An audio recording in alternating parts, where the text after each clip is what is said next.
Hello everyone, welcome to only IAS. Date है आज की 11 जुलाई 2021 और स्वागत है आपका द संडे एडिटोरियल में, जहां पर हम डिस्कस करते हैं खूब सारा साइंस। अगर आपको इस प्रेजेंटेशन की पीडीएफ चाहिए हो तो आप हमारे Telegram channel only IAS nothing else को ज्वाइन कर सकते हो। यहां पर आपको अपने स्टेट पीसीएस और यूपीएससी से रिलेटेड बहुत सारे रिक्विजिट मटेरियल्स डाउनलोड करने के लिए मिल जाएंगे। आप उनको पढ़ सकते हो, आपके प्रिपरेशन को वो ईजी बनाएंगे, तो ज़रूर से ज्वाइन कर लेना इसे। फिर हम आते हैं अपने आर्टिकल्स की तरफ। 4 जुलाई का कुछ आर्टिकल बचा हुआ था हमारा। यहाँ पर एक आर्टिकल डिस्कस किया गया है जो कि ग्रेविटेशनल वेव्स के बारे में बताता है। ग्रेविटेशनल वेव्स एक्चुअल में काफ़ी इंपॉर्टेंट है हमारे एग्जामिनेशन पॉइंट ऑफ व्यू से, और कुछ नए रीसेंट डेवलपमेंट्स आए हैं जिससे कि ये आर्टिकल हमारे पूरे एग्जाम पर्सपेक्टिव से बहुत इंपॉर्टेंट बन जाता है। इसी को आज हम डिटेल से डिस्कस करेंगे। ये हमारा टॉपिक बहुत ही डिटेल में चलेगा। दूसरा, अगर आज के न्यूज़पेपर पे नज़र डालें तो यहाँ पर कुछ 3 आर्टिकल्स पब्लिश हुए थे, जिसमें से पहला आर्टिकल तो कुछ खास हमारे लिए इम्पॉर्टेंट नहीं है। सेकंड आर्टिकल में हमारे लिए केवल इतना इम्पॉर्टेंट है कि कॉन्जुगेट वैक्सीन क्या होती है, इसको हम समझ लें।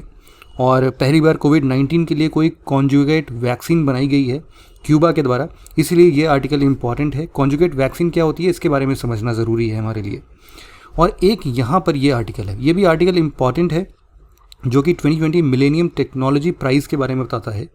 यहाँ पर डीएनए सीक्वेंसिंग को ये प्राइज़ दिया गया है। अब डीएनए सीक्वेंसिंग अपने आप में काफ़ी बड़ा टॉपिक है, इसके लिए मैं किसी और दिन बहुत डिटेल से इसको डिस्कस करने के लिए वीकडेज़ में कोई एक आर्टिकल आपको दे दूंगा, ठीक है। वहाँ से आप डीएनए सीक्वेंसिंग का जब भी कोई टॉपिक मिले तो आप ज़रूर से पढ़ लेना, वो भी हमारे एग्जाम पॉइंट ऑफ व्यू से बहुत इंपॉर्टेंट होगा, ठीक है। तो फिलहाल हम ये समझते हैं कॉन्जुगेट वैक्सीन के बारे में। कॉन्जुगेट वैक्सीन को समझने के लिए आपको वो वाला क्लास याद करना पड़ेगा जिसमें हमने वैक्सीनेशन प्रोसेस को समझा था। नॉर्मली वैक्सीनेशन प्रोसेस को समझने के लिए हमें इतना पता है कि कोई भी, जैसे कि मान लीजिए हमारा जो सेल होता है, सेल के ऊपर होते हैं हमारे कुछ रिसेप्टर्स, ठीक है, ये हमने हमेशा पढ़ा था। जैसे कि कोरोना वायरस के ऊपर होते हैं स्पाइक प्रोटीन्स, हमें पता था कि यही स्पाइक प्रोटीन इस रिसेप्टर पर जाकर अटैच होते हैं और ये सेल के अंदर इनगल्फ हो जाते हैं और यहाँ पर मल्टीप्लाई करते हैं, ठीक है। कॉन्जुगेट वैक्सीन का क्या मतलब है? चूँकि ये वायरस हमारे लिए एक एंटीजन है, ठीक है, और एंटीजन के अगेंस्ट में हमारी बॉडी इम्यून सिस्टम डेवलप करती है और खूब सारे एंटीबॉडीज़ पैदा करती है, ठीक। ये एंटीबॉडीज़ इस एंटीजन के खिलाफ लड़ाई करते हैं और इन एंटीजन्स को मार डालते हैं, ख़त्म कर देते हैं। बट क्या हो कि ये एंटीजन हमारे लिए बिल्कुल नया हो, हमने कभी ऐसा एंटीजन सुना ही ना हो, मतलब हमारे सेल्स के लिए ये बिल्कुल नया हो, तो उस केस में एंटीबॉडीज़ क्या डेवलप करना है ये हमारा इम्यून सिस्टम डिसाइड नहीं कर पाता है। तो इस चीज़ के लिए हमें वैक्सीनेशन की ज़रूरत पड़ती है। वैक्सीनेशन में हम एक नोन फॉर्म ऑफ एंटीजन यहाँ पर हमारे सेल में इंट्रोड्यूस करते हैं, जिससे कि ये एंटीबॉडीज़ या फिर हमारे इम्यून सिस्टम के लिए एक रिकॉग्निशन बन जाए, एक मेमोरी क्रिएट हो जाए, जिससे कि वो इसको याद रख सके और इन फ्यूचर अगर ये ऐसा कुछ एंटीजन हमारे बॉडी में इंटर करता है तो उसके अगेंस्ट खूब सारे एंटीबॉडीज़ को वो डेवलप कर सके और हमारा इम्यून सिस्टम अच्छे से वर्क कर सके। तो इसके लिए कुछ बिल्कुल जीता जागता एंटीजन तो हम इंट्रोड्यूस करते नहीं थे। हम क्या करते थे, इसका वीक फॉर्म या फिर इसका डेड फॉर्म हम लोग यूज़ करते थे, जिससे कि केवल और केवल एक इम्यून रिस्पॉन्स जनरेट कर सकें, उसकी मेमोरी क्रिएट कर सके। इसी वैक्सीनेशन के फॉर्म में एक होता है कॉन्जुगेट वैक्सीन। चूँकि कॉन्जुगेट वैक्सीन हम most of the time bacterias के लिए यूज़ करते हैं, तो इसीलिए किसी वायरस के खिलाफ कॉन्जुगेट वैक्सीन यूज़ करना अपने आप में काफ़ी नया था। बट क्यूबा ने काफ़ी अच्छा वर्क किया है और उसके पहले भी जितने भी वैक्सीन्स थे, अब क्यूबा ने ऐसे 2 वैक्सीन्स निकाले हैं। आपको उन 2 वैक्सीन्स का नाम बताना है, ठीक है। इंपॉर्टेंट है, क्यों इंपॉर्टेंट है? क्योंकि उनकी एफिशिएंसी जो है वो 3rd ट्रायल के बाद मोर देन 92% थी, ठीक है। तो काफ़ी अच्छे एफिशिएंसी में, और क्यूबा का हिस्ट्री भी इस हिसाब से रहा है कि वो बहुत अच्छे वैक्सीन्स हमेशा से उसने डेवलप किए हैं। इसीलिए कुछ नया करना, कुछ नए रिसर्च एंड डेवलपमेंट में कॉन्जुगेट वैक्सीन को इंट्रोड्यूस करना कोविड के लिए वहाँ पर एक अच्छा सिंबल माना जा रहा है। तो कॉन्जुगेट वैक्सीन एक्चुअल में क्या होता है? जैसे कि मान लो हमने एक एंटीजन लगाया, इस एंटीजन का वीक एरिया हमने इस रिसेप्टर पर इंट्रोड्यूस करने की बात की थी।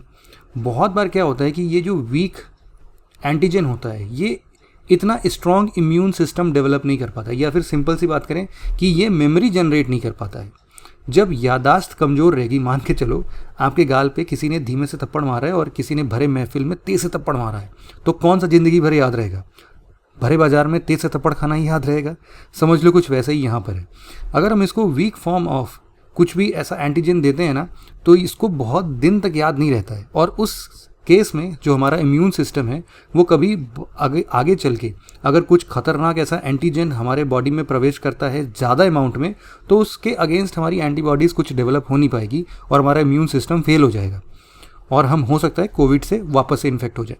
तो इसके लिए कॉन्जुगेट वैक्सीन जब बनाया जाता है तो इस वीक एंटीजन में कुछ हम लोग नई चीज़ अटैच करते हैं। सपोज़ करो कि मान लो कॉन्जुगेट वैक्सीन में ऐसा भी होता है कि हम कुछ इसके पार्ट्स को यूज़ करते हैं, मतलब एज ए होल जो वायरस का सेल है पूरा सेल यूज़ नहीं करते, उसका छोटा पार्ट यूज़ करते हैं। मान के चलो यहाँ पर हमने उसका प्रोटीन पार्ट ले लिया, तो प्रोटीन पार्ट यहाँ पर हमने दो फॉर्म में ऐसे कुछ इसका स्ट्रक्चर मैं ड्रॉ कर रहा हूँ जो कि लिटरली इससे कोई लेना देना नहीं है। बट अब हम क्या करेंगे कि इसके साथ हम लोग कुछ स्ट्रॉन्ग फॉर्म ऑफ एंटीजन को अटैच करेंगे। बहुत सारे पॉलीसेकेराइड्स हो सकते हैं इस चीज़ के लिए, हमने इसके साथ एक चेन ऑफ पॉलीसेकेराइड्स को अटैच कर दिया। अब यही पूरा यहाँ पर हम इंट्रोड्यूस करेंगे हमारे रिसेप्टर्स में, और रिसेप्टर्स इनको इनगल्फ करेगा, अंदर जाएगा। और उस केस में चूँकि ये कॉन्जुगेट वैक्सीन, मतलब कॉन्जुगेट का मतलब ही ये है कि हमने क्या किया, अपने वीक एंटीजन के साथ स्ट्रॉन्ग एंटीजन को कॉन्जुगेट कर दिया, मतलब मिला दिया। ठीक है, इसीलिए इसका नाम कॉन्जुगेट वैक्सीन होता है। ये सिंपल इतना ही डिफरेंस क्रिएट करता है। अब चूंकि ये वीक था और ये अब टोटल पूरा का पूरा जो एंटीजन हमारा बन रहा है ये स्ट्रॉन्ग हो गया। अब इस स्ट्रॉन्ग एंटीजन के खिलाफ जो भी हमारी मेमोरी क्रिएट होगी वो ज़्यादा इम्पैक्टिंग होगी, ज़्यादा लॉन्ग टर्म के लिए होगी और ज़्यादा इफेक्टिव होगी, जिसके अगेंस्ट हमारी एंटीबॉडीज़ अच्छे अमाउंट में डेवलप होगा आगे चल के भी।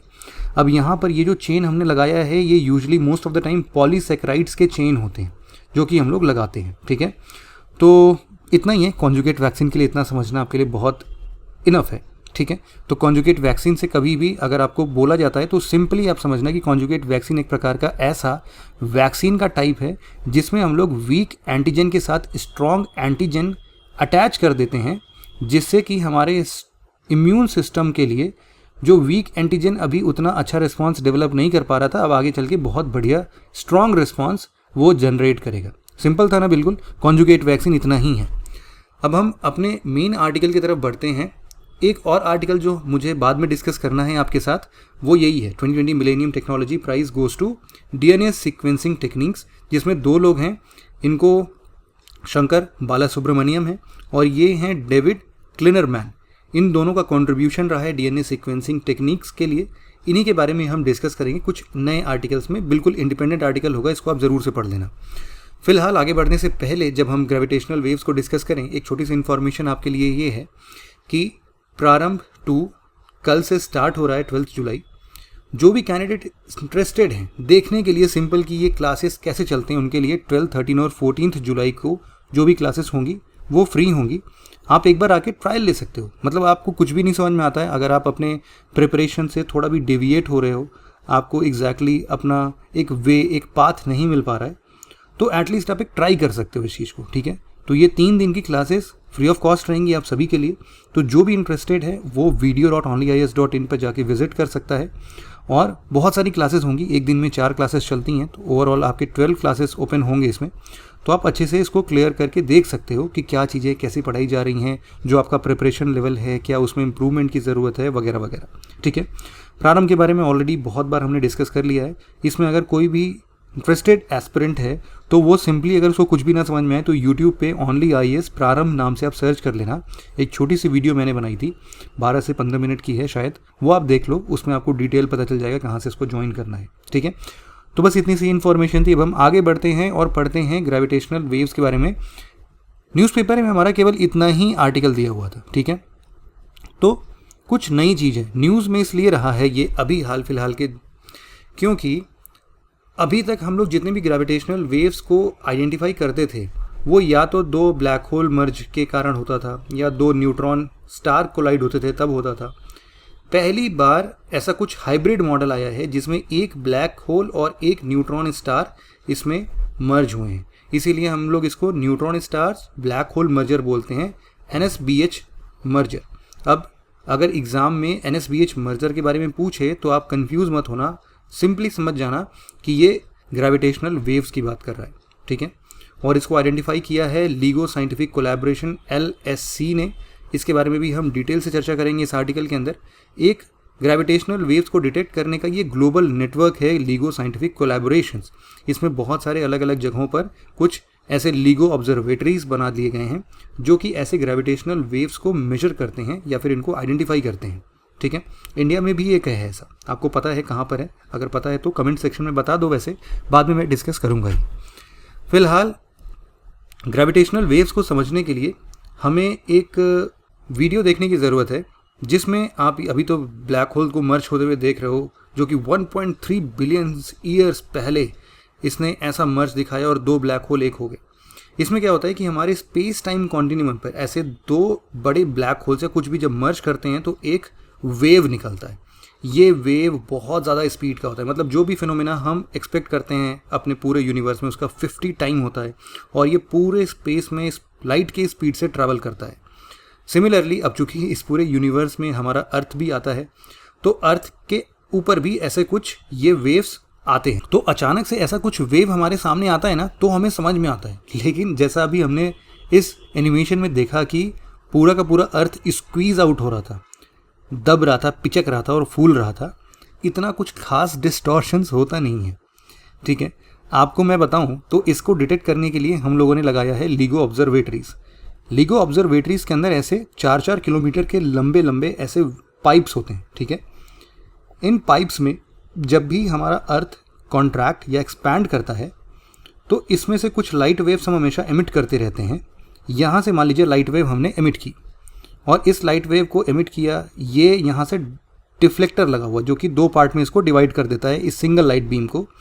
ये दोनों जाते हैं और यहाँ पर लगा होता है हमारा मिरर, इधर भी और इधर भी। ये दोनों आपस में 90 डिग्री के होते हैं। ठीक है, बिल्कुल परपेंडिकुलर होते हैं। तो इधर भी गया और इधर भी गया, तो उससे हुआ क्या कि अगर किसी भी अर्थ के सेक्शन में थोड़ा भी डिस्टॉर्शन हुआ होगा तो ये मेजर करता है। अब आप सोचोगे कितना कम मेजर कर सकता है? देखो बहुत कम मेजर कर सकता है। अगर आप लोग एक प्रोटॉन की विड्थ लो, प्रोटॉन समझते हो ना, प्रोटॉन न्यूट्रॉन इलेक्ट्रॉन वाली, उस एटम के अंदर के एक प्रोटॉन की विड्थ लो और उसको 1000 बार स्लाइस कर दो। ठीक है, तो उसका जो एक स्लाइस होगा ये उतने डिस्टेंस वेरिएशन को भी ये LIGO ऑब्जर्वेटरीज डिटेक्ट कर सकते हैं। ठीक है, तो आप समझो कि इतना थिन लेयर ऑफ डिस्टॉर्शन को भी इनको कैप्चर करना होता है। और क्यों करते हैं ऐसा? क्योंकि देखो ये ना हमें बहुत सारी इन्फॉर्मेशन देता है। अब आप समझो कि अगर हमारे पास कोई एक लाइट वेव या फिर ऐसा ग्रेविटेशनल वेव हमारे सामने आया और हमने उसको परसीव किया, तो इसका मतलब है कि कोई 2 बहुत बड़े जाइगेंटिक ऐसे प्लैनेटरी ऑब्जेक्ट्स होंगे जो कि आपस में कोलाइड किए होंगे, जो कि आपस में मर्ज किए होंगे। तो उनका फिनोमेना पढ़ना अपने आप में काफ़ी नई चीज़ें बताता है। उनके ओरिजिन के बारे में हम ट्रेस कर सकते हैं, कब वो बने, कब वो मर्ज हुए। और चूँकि ये ब्रह्मांड के एक ऐसे कोने में होता है जो कि हमसे कई लाइट ईयर्स दूर हैं, तो हम ये भी समझते हैं कि आखिरकार यूनिवर्स कितना तेज़ी से एक्सपैंड कर रहा है, कितना दूर की चीज़ें हम उसको ऑब्जर्व कर ले जा रहे हैं। तो इन सब के लिए ग्रेविटेशनल वेव्स बहुत इंपॉर्टेंट होते हैं। हालांकि अभी मैंने बस आपको ओवरव्यू दिया है, इसके बारे में थोड़ा मैं डिटेल से पढ़ना पड़ेगा। क्योंकि अभी हमने देखा कि न्यूज़ में इसलिए है क्योंकि एक ब्लैक होल इसमें और एक हमारा न्यूट्रॉन स्टार इसमें है। दोनों क्या होते हैं हालांकि मैं इसको पहले भी डिफाइन कर चुका हूँ आप लोगों के लिए। बट ब्लैक होल एक ऐसा स्पेस का एक ऐसा हिस्सा है जहाँ पर ग्रेविटी बहुत ज़्यादा होती है। ग्रेविटी इतनी ज़्यादा है कि वो लाइट को भी अपने अंदर एब्जॉर्व कर सकता है, लाइट भी उसके अंदर से बाहर नहीं आ सकती है। एक्चुअल में ये एग्जांपल मैंने आपको बहुत बार कोट किया है, इसको एक बार फिर से कर देता हूँ कि 4 दोस्त हैं, 4 दोस्त ने चादर पकड़ा और चादर के बीच में कुछ एक मेटल की बॉल डाल दी तो ये सैग कर जाएगा, है ना। तो जो ब्लैक होल्स होते हैं वो इनफाइनेटली ऐसे सैग क्रिएट करते हैं जिसके अंदर कुछ भी जाएगा ना तो वो वापस नहीं आएगा। और ये जो चादर है, ये चादर आपका स्पेस टाइम कॉन्टिन्यूम है, स्पेस टाइम है। तो ये क्या है इसको भी अभी हम समझेंगे डिटेल से। फिलहाल ब्लैक होल समझ में आ गया, एक ऐसा जगह है हमारे स्पेस टाइम में जहाँ पर ग्रेविटी बहुत ज़्यादा है। और न्यूट्रॉन स्टार क्या होती है? न्यूट्रॉन स्टार आप इस तरीके से समझ सकते हो कि किसी भी स्टार की लाइफ में, हम लोग पढ़ रहे थे ना स्टार का पूरा इवोल्यूशन हमने पढ़ा था, तो स्टार के पूरे लाइफ में जो सबसे आखिरी हिस्सा होता है, सबसे आखिरी पड़ाव होता है उसके ज़िंदगी का, वो होता है न्यूट्रॉन स्टार के फॉर्म में। अगर कोई बहुत बड़ा मासिव स्टार है तो वो न्यूट्रॉन स्टार के हिसाब से बंद होगा, मतलब उसके बिल्कुल लास्ट स्टेज पर वो न्यूट्रॉन स्टार बन जाएगा। न्यूट्रॉन स्टार में क्या होता है, जो उसका कोर पार्ट होता है किसी भी स्टार का, वो पूरा बर्न हो जाता है, पूरा जल जाता है और उसका एनर्जी प्रोडक्शन स्टॉप हो जाता है। जैसे सन को हम जानते हैं ना, सन कॉन्टीन्यूसली एनर्जी प्रोड्यूस करता है। अब जब अपने लेटर स्टेज में सन आएगा ना, तो वो न्यूट्रॉन स्टार में चेंज हो सकता है, क्योंकि उसकी एनर्जी बिल्कुल खत्म होती जाएगी और उसका कोर जो है, कोर मतलब अंदर वाला हिस्सा, कोलैप्स कर जाएगा। कोलैप्स करने से होगा क्या कि उसके इलेक्ट्रॉन्स और प्रोटॉन आपस में स्क्वीज कर जाएंगे, आपस में मिल जाएंगे और साथ में वो न्यूट्रॉन्स या न्यूट्रिनोस फॉर्म करते हैं, ठीक है। तो उसको बोलते हैं हम लोग न्यूट्रॉन स्टार्स। तो आप समझ रहे हो कि बहुत मासिव ऑब्जेक्ट्स हैं हमारे यूनिवर्स के। तो एक ब्लैक होल और एक न्यूट्रॉन स्टार पहली बार मर्ज हुआ है और हमने उसको पाया है। हिस्ट्री भी समझेंगे, ग्रेविटेशनल वेव्स की आइडेंटिफाई कैसे हुआ है। फिलहाल ग्रेविटेशनल वेव्स को समझने के लिए बहुत सिंपल सा एक हमने जो डिफिनीशन दिया है वो ये है कि हमारा जो स्पेस टाइम है, यहाँ पर जो आप देख रहे हो ना, ये स्पेस टाइम है। इस स्पेस टाइम में अगर दो हेवनली बॉडीज़ मतलब बहुत बड़े gigantic bodies like black holes, stars, जब ये आपस में कोलाइड करते हैं तो इनके कोलिजन से पूरा स्पेस टाइम डिस्टर्ब हो जाता है और ये कुछ वेव्स के फॉर्म में आगे प्रोसीड करते हैं, जैसे शुरुआती वीडियो में भी हमने देखा था, है ना। तो ये जो रिपल्स हैं, ये जो स्पेस टाइम फैब्रिक में रिपल्स क्रिएट हो रहे हैं, इन्हीं रिपल्स को हम लोग ग्रेविटेशनल वेव्स बोलते हैं, ठीक है। नॉर्मली इसको समझ सकते हो आप, जैसे कि आप तालाब में जाते हो और तालाब में अगर कोई भी पत्थर फेंकते हो तो उसके चारों तरफ देखते हो ना कि कुछ ऐसे वेव्स क्रिएट होते हैं। ऐसा ही कुछ वेव्स यहाँ पर भी है, ठीक है। और आपने देखा भी होगा जितना दूर दूर वो ट्रैवल करता जाता है, वो जो वेव जनरेट होता है वो थोड़ा कमज़ोर पड़ जाता है या फिर वीक होता जाता है। तो सिमिलर फॉर्म में यहाँ पर भी ऐसा ही होगा कि जितना दूर ये ट्रैवल करता जाएगा वो वीक होता जाएगा। और यहाँ पर एक डिफरेंट चीज़ बस ये है कि चूंकि ये वेव के फॉर्म में है, इसीलिए ये लाइट की स्पीड से ट्रैवल करेगा। यहाँ पर एक चीज़ और आपको समझने का है कि इसकी खोज जो है ना, वो अल्बर्ट आइंस्टाइन ने प्रेडिक्ट की थी सबसे पहले 1916 में, जब वो अपनी जनरल थ्योरी ऑफ रिलेटिविटी को प्रपोज कर रहे थे। उसमें इन्होंने यही बताया था कि दो बहुत बड़े ऑब्जेक्ट्स अगर आपस में ऑर्बिट करते हुए, जैसे सन या कोई भी दूसरा बाइनरी स्टार है, अगर वो, या फिर दो ब्लैक होल्स है, अगर वो आपस में टक्कर करेंगे या मर्ज होंगे तो ऐसे ग्रेविटेशनल वेव्स निकलेंगे। आइंस्टीन ने इसको बहुत अच्छे तरीके से प्रेडिक्ट किया था, लेकिन क्या इसको किसी ने ऑब्जर्व कर पाए थे अभी तक? नहीं।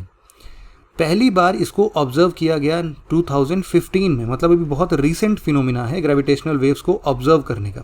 इसीलिए यूपीएससी ने क्वेश्चंस भी पूछे हैं ग्रेविटेशनल वेव्स पर, तो आगे भी आ सकते हैं। ग्रेविटेशनल वेव्स को ऑब्जर्व करने के लिए दुनिया भर में बहुत सारे ऑब्जर्वेटरीज बनाए गए। लाइक लीगो की 3 ऑब्जर्वेटरीज हैं, इनको हम लोग LSC बोल रहे थे, जो शुरुआत में हमने पढ़ा था, ठीक है। साइंटिफिक कोलैबोरेशन है लीगो ऑब्जर्वेटरीज का। तो 2 USA में है, एक हैनफोर्ड में है और एक लिविंगस्टन में है, और इनके बीच का जो डिस्टेंस है वो लगभग 3000 किलोमीटर का है। और एक अब इंडिया में बन रहा है। मैंने आपको बताया था कि आपको पता हो जाना चाहिए वैसे तो, लेकिन ये हिंगोली डिस्ट्रिक्ट है महाराष्ट्र का, वहाँ पर लीगो इंडिया बन रहा है और अभी ऑपरेशनलाइज नहीं हुआ है, ये 2024 में ऑपरेशनलाइज होगा, ठीक है। तो अभी यहाँ इसका कोई रोल नहीं है। इसके अलावा लीगो के अलावा एक वर्गो है जो कि एक अच्छा ऑब्जर्वेटरी है, एक कागरा है। इनके बारे में भी थोड़ी इन्फॉर्मेशन अभी हम ले लेंगे। फिलहाल हमें ग्रेविटेशनल वेव्स के बारे में पढ़ना है। ग्रेविटेशनल वेव्स जो होते हैं वो इनविजिबल रिपल्स होते हैं हमारे स्पेस में, ठीक है। जैसे कि स्टार एक्सप्लोड करता है, बहुत तेज़ी से एक्सप्लोड किया सुपरनोवा में, तो वेव्स जनरेट हो गई। 2 बड़े स्टार आपस में टक्कर खा गए तो जनरेट हो गई। 2 ब्लैक होल मर्ज हो गए तो जनरेट हो गई। न्यूट्रॉन स्टार ब्लैक होल मर्ज हो गए तो भी जनरेट हो गई।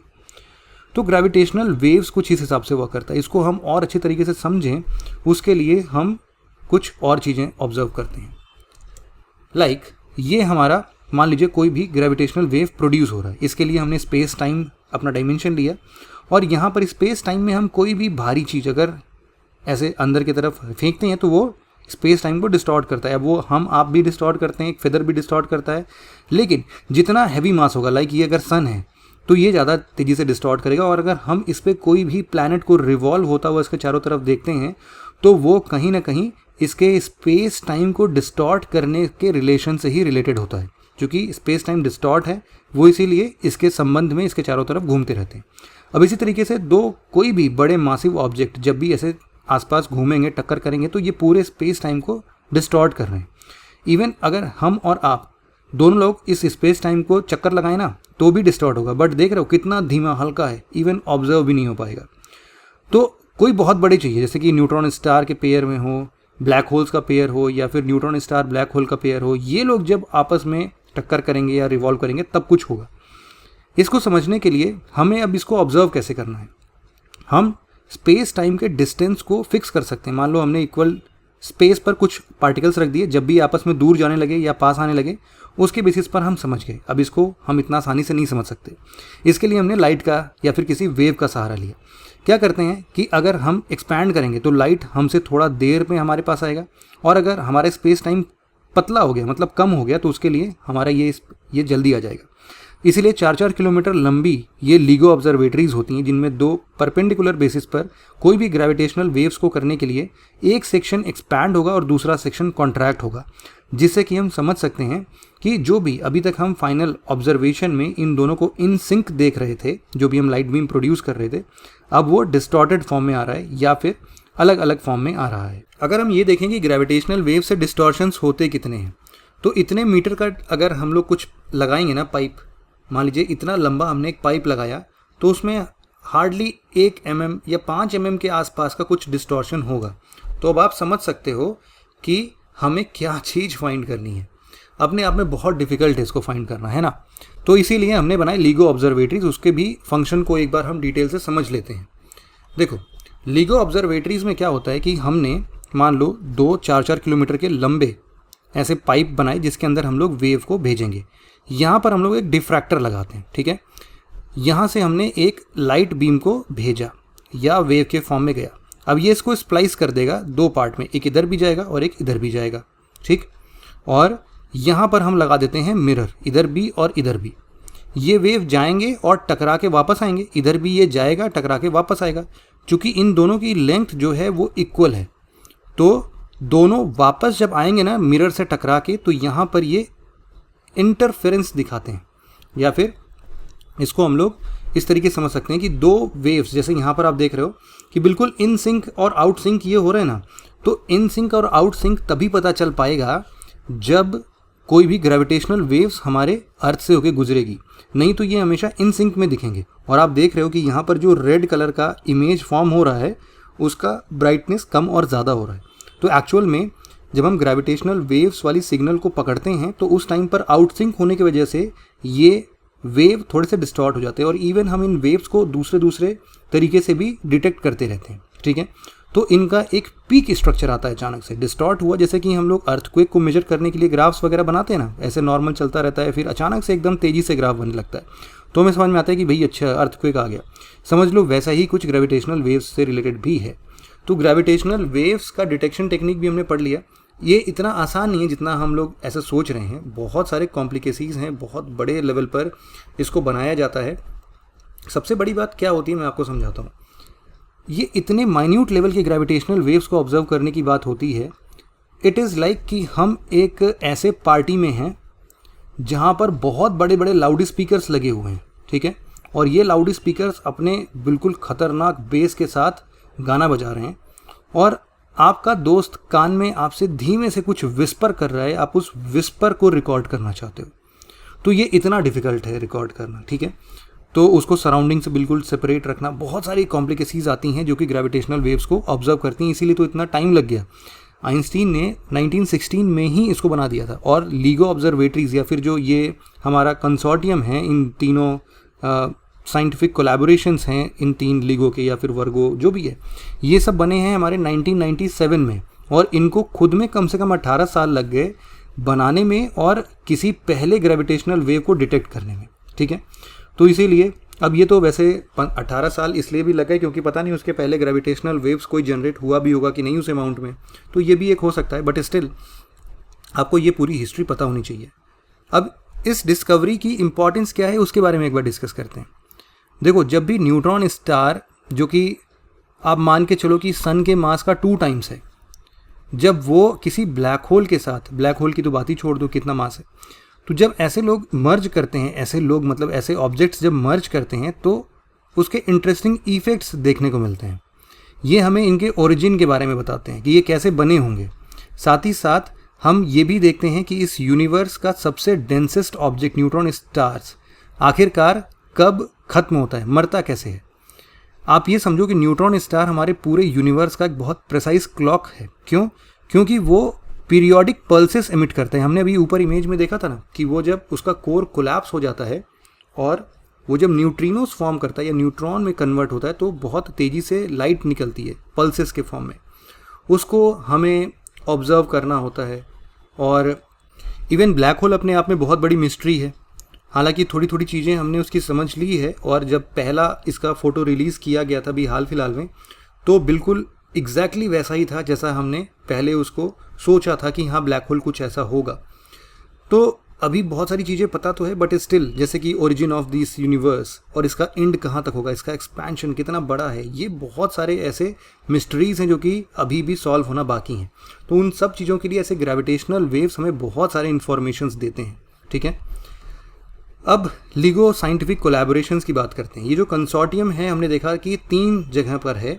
एक हैनफोर्ड में है, दूसरा लिविंगस्टन्स में लुजियाना जिसको बोलते हैं वहाँ पर है, और तीसरा हमारा इंडिया में है। इस पिक्चर में बनाया नहीं गया है। ये लोग ग्रेविटी के फंडामेंटल्स को एक्सप्लोर करते हैं। ये लोग ये देखते हैं कि किस किस रीज़न से ग्रेविटेशनल वेव्स डिस्कवर किए जा सकते हैं, कब कब किए जा सकते हैं, और उसके पीछे का क्या साइंस है।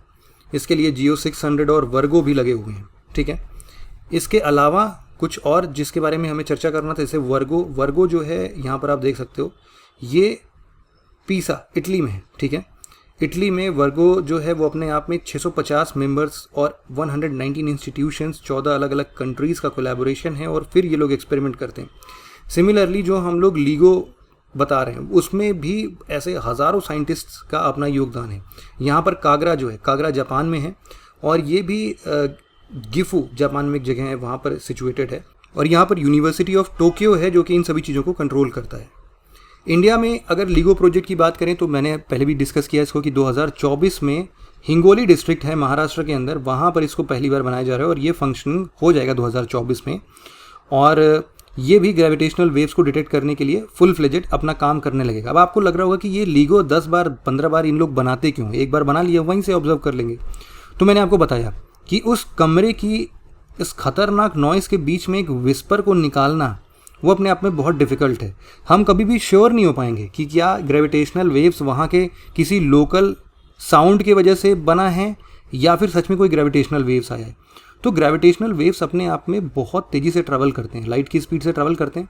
तो अर्थ के कितने भी जगहों पर हम इस लिगो ऑब्जर्वेटरीज को बना देंगे। अगर इन लोग के ऑब्जर्वेशन एक साथ एक ही टाइम पर पीकी स्ट्रक्चर में डिफाइन होते हैं तो इनको समझ में आ जाएगा कि भाई ये कोई लोकल फिनोमेना नहीं है, ये यूनिवर्सल फिनोमेना है, और कहीं बाहर से ऐसा कुछ ग्रेविटेशनल वेव्स टाइप का है जिसका सिंबल हमें हिंगोली डिस्ट्रिक्ट में भी, महाराष्ट्र मतलब इंडिया में भी देखने को मिल गया, वॉशिंगटन में भी देखने को मिल गया, मतलब यूएस के दोनों पार्ट्स में भी मिल गया, वर्गो में भी मिल गया, जियो 600 में भी मिल गया, कागरा में भी मिल गया। तो ये पुष्टि करेगा कि भाई ये कोई खतरनाक ग्रेविटेशनल वेव्स ही था। ठीक है, तो इसीलिए इसको इतनी जगह पर डेवलप किया जा रहा है। फाइनली ये जो लिगो इंडिया कंसोर्टियम है, मतलब कि लिगो इंडिया किसी एक इंस्टीट्यूशन के द्वारा नहीं बनाया जा रहा है, इसमें भी बहुत सारे कोलैबोरेशंस आप देख सकते हो।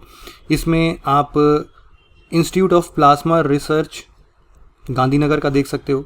इसके अलावा IUCAA एक ऑर्गेनाइजेशन है, एक Raja Ramanna centre for advance technology है, ये आपका इंदौर का ऑर्गेनाइजेशन है, इंस्टीट्यूट है।